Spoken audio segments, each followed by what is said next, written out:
This is Mark Bell from SuperTraining Gym. SuperTraining Gym, the strongest gym in the West. Today we're here in Sebastopol, California, and I'm doing a little bit of a Q&A here with my boy, Angelo. What would you say to someone that kind of has a messed up sleep schedule, starts to work at 12 a.m., maybe doesn't finish until like 3? Yeah, I know that. So I know there's a lot of people, this question isn't really asked enough, I think. I wish more people would ask this question because it doesn't seem like something will work for you unless what is said like fits exactly into your lifestyle. And so for me, you know, I'm old, like, you know, I'm 43, which isn't really old necessarily, but I do recognize that people that are younger than me live their life way different than I do. And I used to live my life quite differently, and I used to feel like super creative later on in the day, and that's when I wanted to write, and that's when I wanted to think about like programming, and when I was doing some personal training and stuff like that, that's when I wanted to do my work and help people with their programs or kind of write up a new diet or something like that.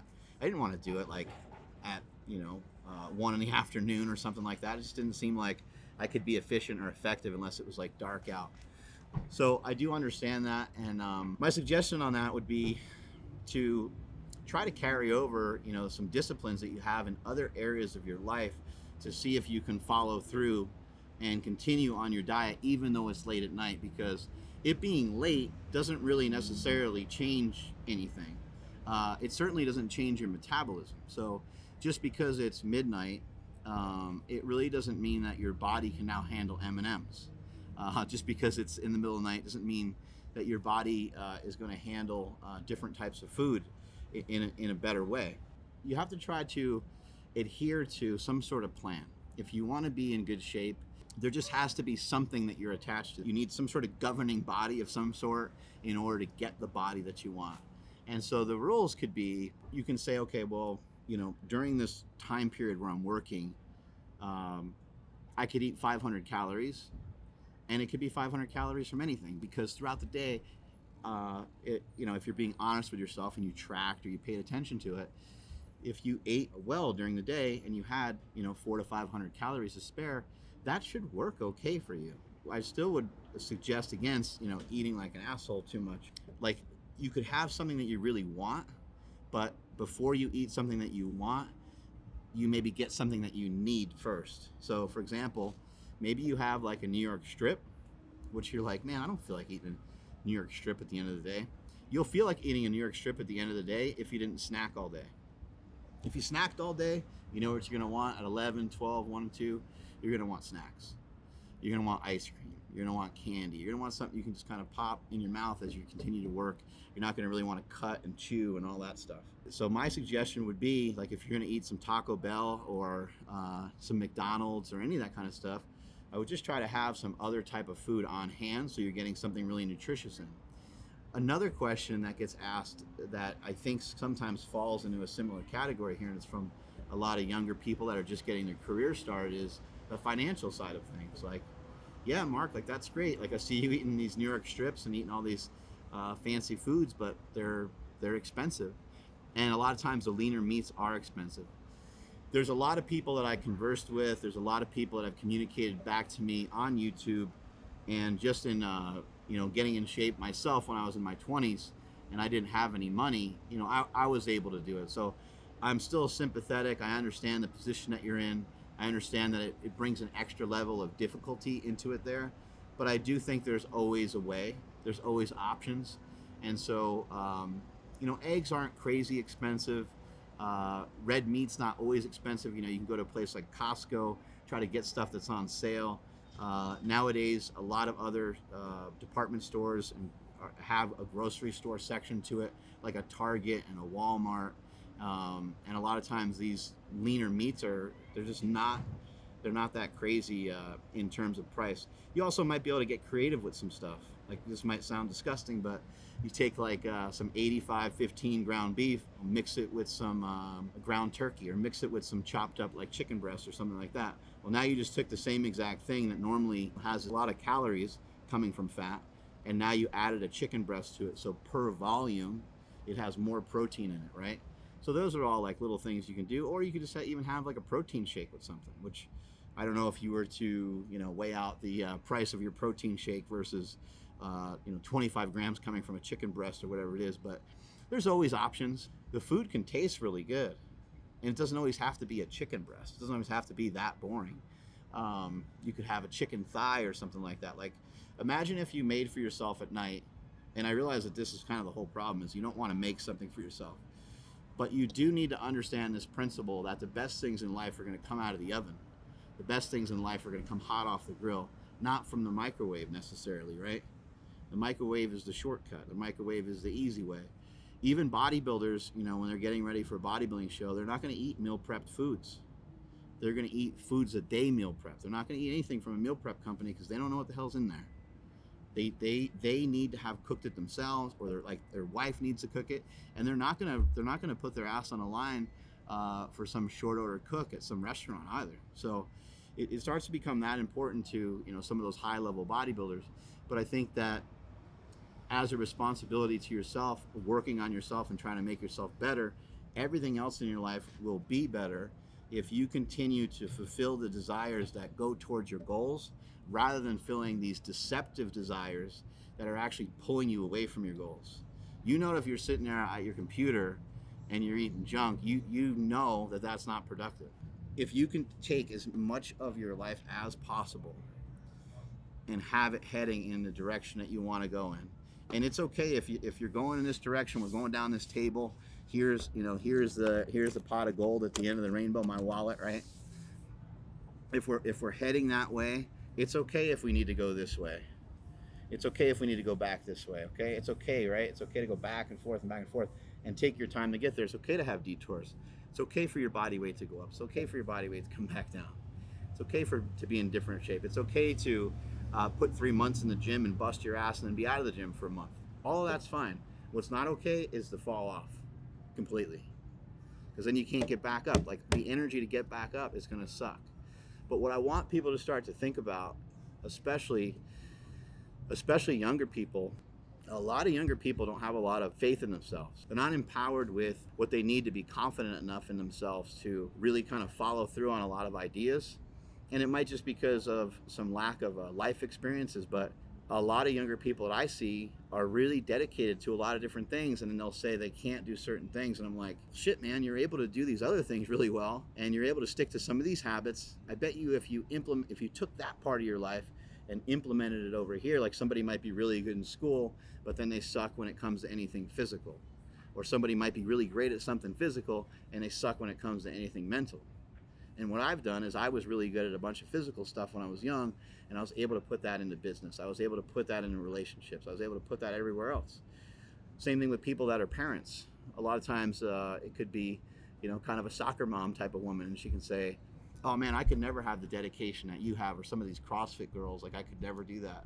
And you're like, what? And you're like, are you kidding me? Like, the amount of dedication that you have to your children, the amount of dedication that you have to your wife or to your husband, the amount of or significant other, the amount of dedication that you have to your church or your community. I mean, it's to your PTA meetings or whatever it is, the things that you're involved in.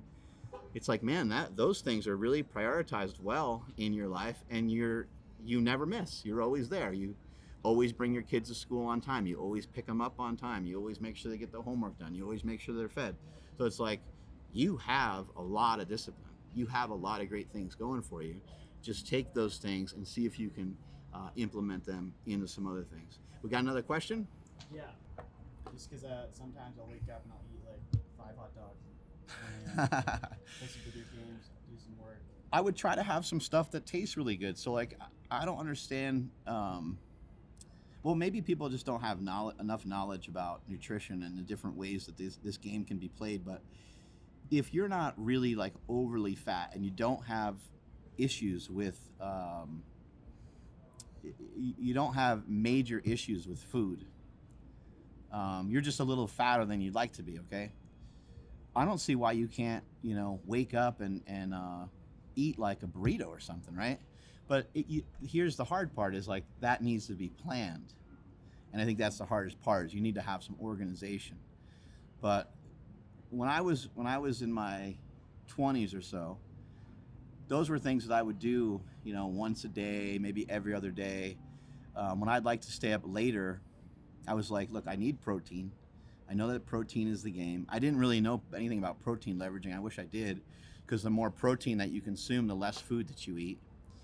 It helps to really satiate you quite a bit, all the way to the point where it will start to get rid of a lot of cravings that you might have. You'll feel satisfied. You're like, oh, I'm good. Sometimes you still have that sweet tooth. Sometimes you still want something sweet.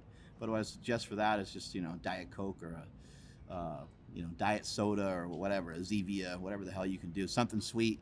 Hit some of those pleasure sensors in your brain, but don't demolish them by, dusting off a bag of peanut butter cups or something like that. I would just try to think like, what are some ways that I can get in some nutrition that tastes really good? What are some healthier snacks that I could have? Things like nuts or something like that are pretty good, but those can also be pretty dense in calories. So you could be eating something that you think is healthy, but you can also be over consuming. The game here is ultimately about the overconsumption of food. And when we think about cholesterol, when we think about blood sugar levels, diabetes, heart disease, all of these things, just even getting fat, all of these things are associated with one thing. They're all associated with overeating, the overconsumption of food continuously. It's energy toxicity.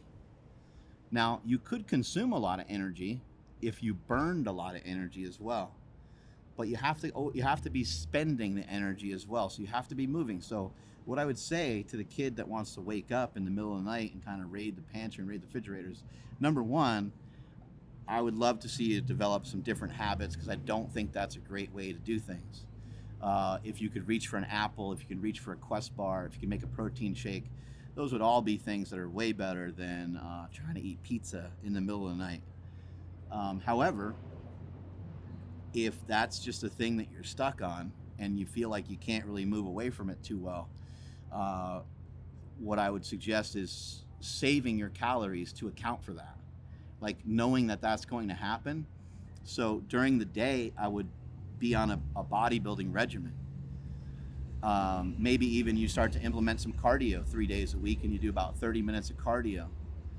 Now that slice or a couple slices of pizza in the middle of the night, as long as it's not every night, probably isn't that intrusive. It's probably not that offensive to your metabolism. Your body's able to allow it to happen.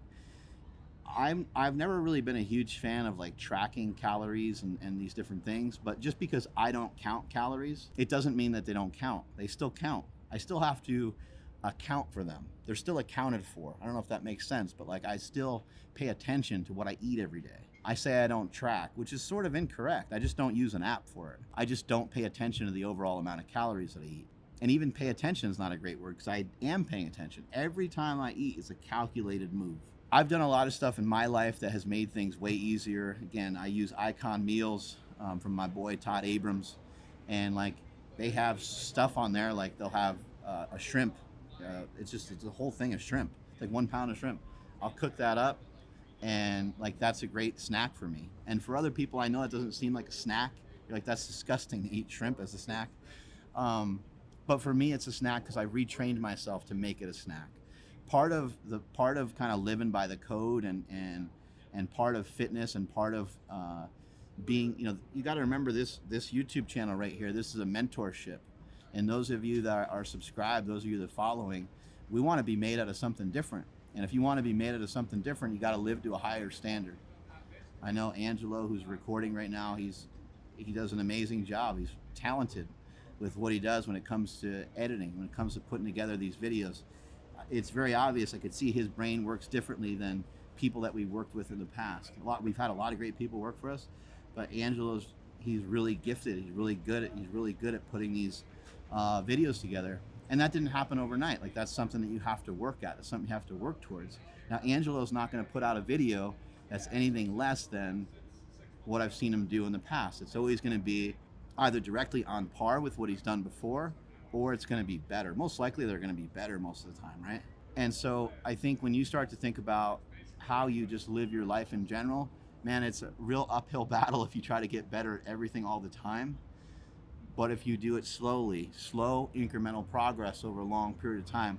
I remember when I was playing junior college football, and we had a play that went to the sidelines, and one of our linebackers, he kind of reached for the guy, and he just, I think he was afraid to get like blindsided by like an offensive lineman or something. It was a sweep play.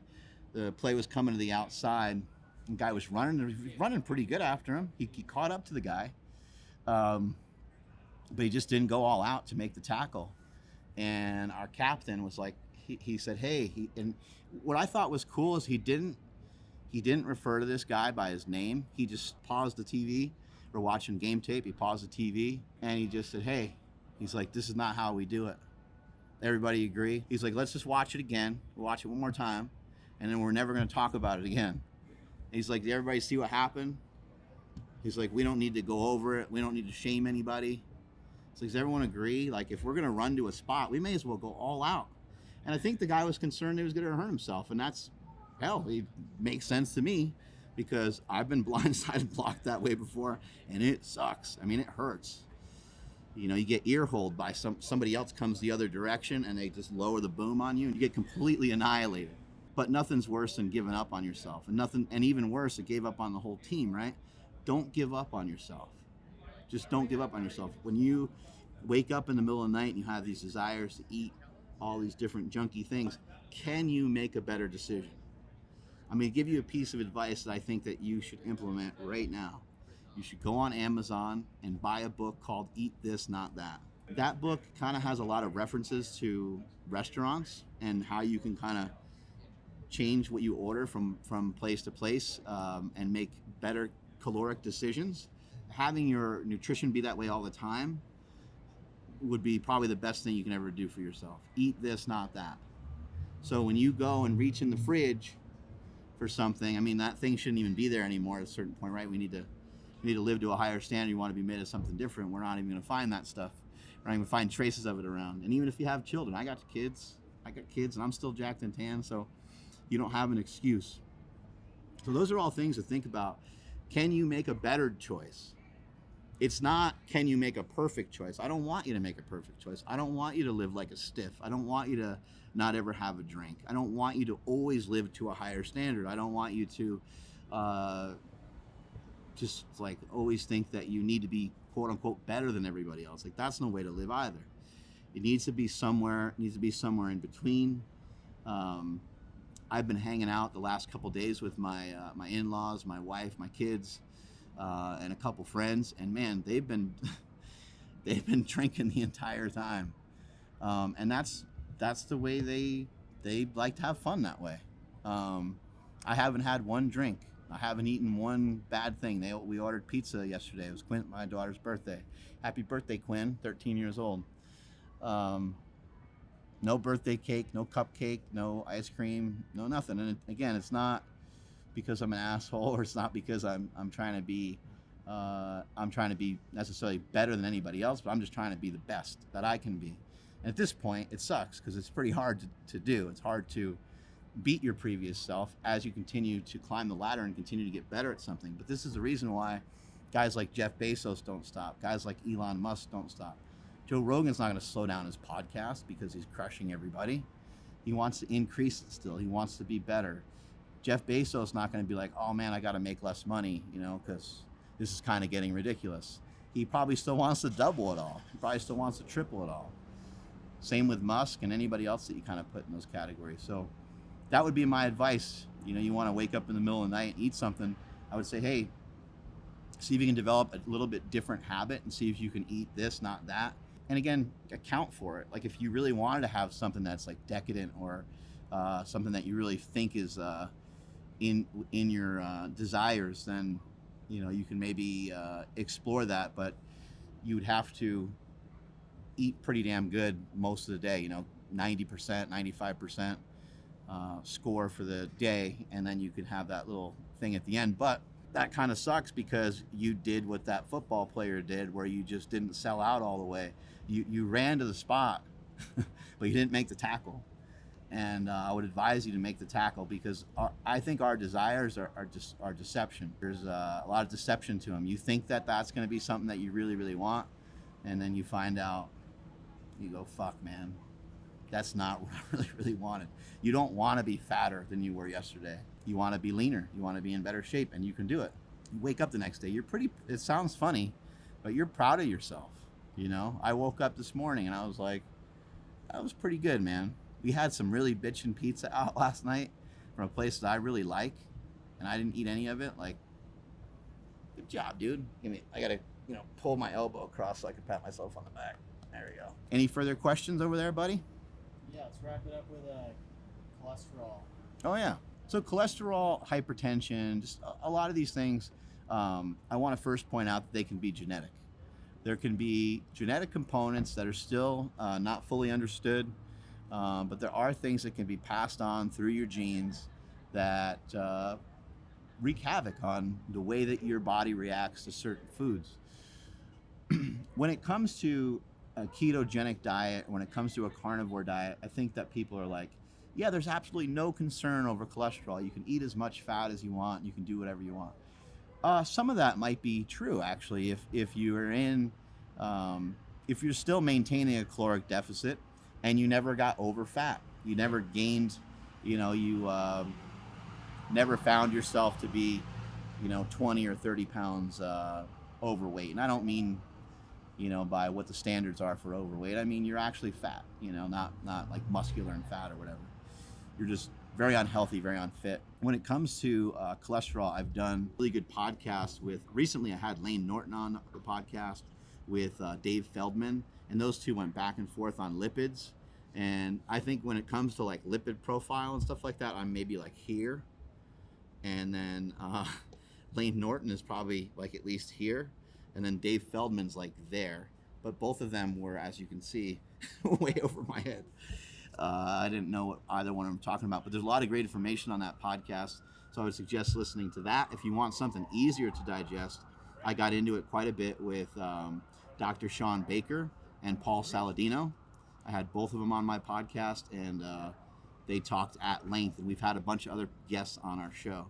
I think what happens sometimes when it comes to something like red meat, so red meat, in my opinion, has been sort of demonized. It's been the villain when it comes to cholesterol, but it's hard to identify it as a villain for cholesterol when almost all the studies that are done on nutrition are really very silly. They make the science of nutrition look foolish in a lot of ways, because the people that we test are people that are on like a standard American diet, and then we trace it back to, oh, it must be the McDonald's cheeseburger that's causing this. But how do we know it's the McDonald's cheeseburger when the McDonald's cheeseburger comes with, let's just take a Big Mac, okay? A Big Mac has cheese, a Big Mac has sauce, it's got 2 patties, it has 3 buns. Like, there's a lot of carbs in there too, right? There's a lot of fat in there. And then even further, then we order it with French fries, and then maybe we wash it all down with a chocolate shake or a Coke. And it's like, man, I don't know what caused the problem. What I do know is this, is that if you don't move and you eat like shit, you're gonna die from heart disease or diabetes. And heart disease and diabetes have a pretty good link to each other. There's a lot of experts right now that believe that they're basically the same thing. That once you go down the path of being like pre-diabetic, you're going to start to end up with, this isn't all the time, because we're all so different from one another, but you're just heading down a bad road, and you are overstoring your body with nutrients. You have energy toxicity, and eventually it's going to lead to some sort of medical intervention of some kind. And so those are all the things. When it comes to cholesterol, I personally would not suggest really bothering to look at cholesterol content in food. I don't think it really works that way, because something like shrimp can be fairly high in cholesterol. Cholesterol actually is a precursor to a lot of hormones. I might be speaking out of line a little bit here, because I'm not a doctor. I don't know all these different things this way, but it's my understanding that cholesterol can even help with testosterone production. And I know for myself that when I've gone really low on fat, I've lost like libido. I lost just like oomph, like in the gym, like lost some of the motivation just to even go to the gym. And so cholesterol and saturated fat and things like that, they're They're very beneficial in a lot of ways. How much of it do we need? That's, kind of ends up being debatable. But I do know that when we're starting to overconsume food, and when we're, piling in a lot of cholesterol, it seems like that's a recipe to cause some problems. If you think about overeating, like, how does overeating happen? Overeating happens from eating foods that are easy to overeat on. So this is why there's so much debate back and forth about things like flexible dieting, or should you just eradicate all these things and get rid of all these things, an elimination diet. Do I just get rid of all these perpetrators that make me overeat, or can I include them? And again, the answer, you have people chirping over here, you got people chirping over here, and they're shouting and they're yelling back and forth, and they can't really hear anything. But the real truth is that if they heard each other, they would kind of recognize the answer always lies in the middle. Again, I shouldn't say always, but the answer most oftentimes does lie in the middle. And you should probably be practicing both, because your food choices are really important. The choices that you make from a food perspective can assist you and can help you to eat less. If you can eat less and move more, you can be healthier. And I guess the only exception to that would be people that undereat. If you can learn to eat less, I think you're on the road to success. And I don't think you need to worry as much about sugar. And I don't think you need to worry as much about fat. I don't think you need to worry as much about cholesterol. And it's the reason why, I like intermittent fasting. It's the reason why I like protein leveraging. Intermittent fasting is leveraging the frequency of your food and the overall volume, the overall amount of your food for the particular day. Let's put it in simple terms, and let's say that your overall amount of food represented, what's in between my hands here, okay? This is your overall amount of food. Well, if you only ate food towards the end of the day and you ate 2 or 3 meals worth, maybe that just goes like this. Shoop. Like, it's not that big of a difference, right? It's just in a little bit. Maybe you missed a meal. Maybe you missed 2 meals. But what does that look like over time? What does that equal over a long period of time? Because maybe you nipped off 500 calories, and maybe the next day you nipped off 500 calories, maybe the next day you nipped off 500 calories. Now we're talking about 1,500 calories, and it sounds like you're heading in a pretty good direction. And if you did so and it didn't feel that difficult, now we're really onto something. If you also incorporate protein leveraging, well, now you're eating more protein, and because you're eating more protein, you're gonna end up eating less food overall. I wanna make sure that when I explain protein leveraging, that it's not just drinking a protein shake with each meal, although that might work, but I never tried that. You still have to make changes to what you're eating. You can't really just do it that way. Plus, I don't know what the results would be from drinking it versus eating it, because it's the eating of protein, especially the drier, leaner proteins. It just takes so many chews. You got to chew it and chew it and chew it and chew it. It's a hard work that kind of gets you the best results. Anyway, I think that wraps it up. That was a great Q&A. And strength is never a weakness. Weakness is never a strength. Catch you all later.